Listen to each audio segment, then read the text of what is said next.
연세대 인문, 자연, 국제형에 대한 가장 많이 하는 질문 베스트만 모아봤어요.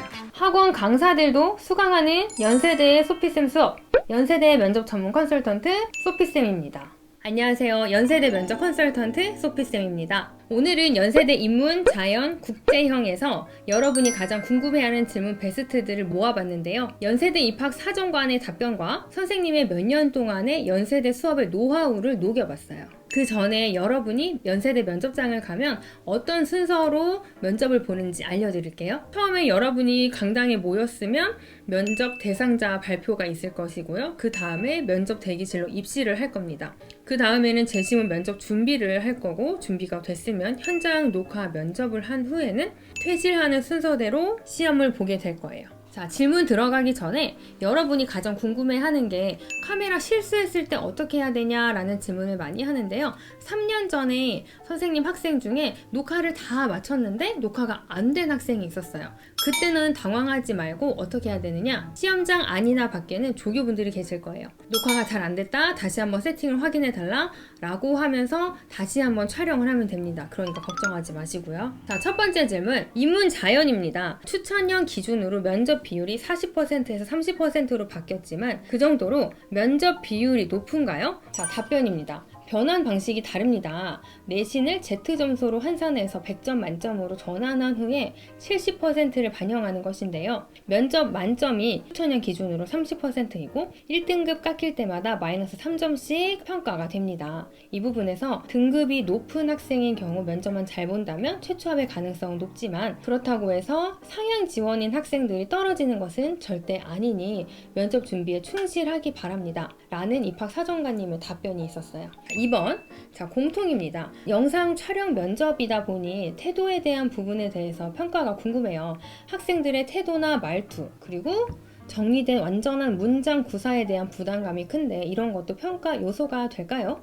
자, 선생님의 답변은 뭐였냐면 아니요 였어요. 그런데 입학 사정관님의 답변 또한 태도 부분에서 평가하는 것은 전혀 없습니다. 눈을 마주치지 않아도 상관이 없어요. 또한 이만큼 내용이 너무나 중요하다는 것이고, 내용과 더불어 전달이 잘 돼야 되기 때문에 또박또박 큰 소리로 말을 해야지 더 잘 들린다는 것을 명심하시기 바랍니다.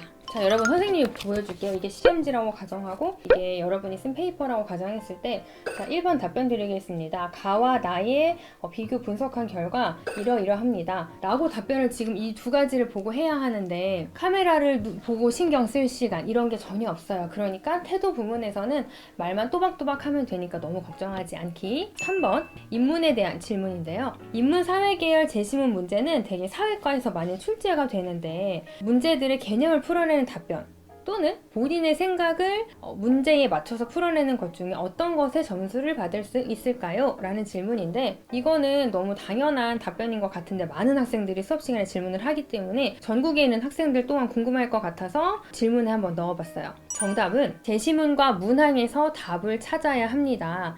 여러분이 아무리 개념에 대해서 잘 알고 있을지라도 그 개념을 제시문에 녹여내지 못한다면 좋은 점수를 받을 수 없습니다. 그러니 연세대를 준비를 한다면 개념 공부가 아니라 제시문에 맞춰서 답변하는 연습을 하세요. 4번은 연세대의 인문과 국제형에 대한 질문인데요. 혼자 연세대 준비하는 학생들은 무슨 자료를 어떻게 공부해야 할까요? 그리고 시사는 어디까지 알아가야 할까요? 라는 질문에 답변을 드리자면요. 연세대 면접 시험에 대한 유튜브 영상이 있으니 참고하라고 하셨습니다. 연세대 면접을 치면 처음으로 나오는 연세대 입학처에서 출처가 있는 영상이 나올 거예요. 자, 또한 셀프로 공부하는 방법에 대해서는 인문과 자연편으로 나뉘어서 답변을 드릴 거니까 컨텐츠를 참고하시면 좋을 것 같아요.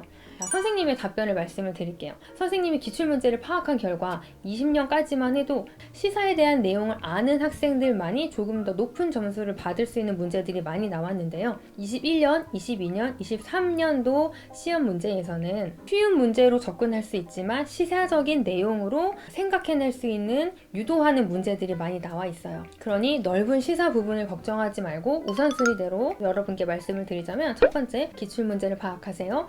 두 번째, 기출문제를 파악한 후에 어떤 식으로 구조를 짤지에 대해서 답변을 준비하세요. 세 번째, 말로 연습을 하셔야 합니다. 까지가 제가 여러분들께 드리는 우선순위예요. 알겠죠? 5번째입니다. 자연계열 재신문은 물화생지 다 알아야 한다는 걸로 알고 있는데요. 배우지 않은 과목이 있어서 학생들이 많이 어려워해요. 이럴 경우에 최소 어떤 과목을 들었어야 했는지 수준을 알려주세요. 또는 듣지 않는 과목은 어떻게 공부해야 될지 알려주세요. 자, 요 질문에 대한 답변은 입학사정관님의 답변으로 준비해봤는데요. 물화생지 1, 2에서 제한을 두지 않습니다. 2에서만 꼭 나오는 것도 아니라고 합니다. 자, 문항 자료집 보면 2에서만 나오는 게 아니고 공통부터 나오니 개념부터 알아야 한다는 말씀입니다. 혹시 듣지 않은 과목이 있다면 공통과학에서 기본 개념부터 확인하고 기본 개념을 공부한 후에는 원을 공부하라는 답변이 있었습니다. 예를 들면 화학과 지구과학 융합일 때가 있는데 공통과학 정도에서 나오는 개념을 알아야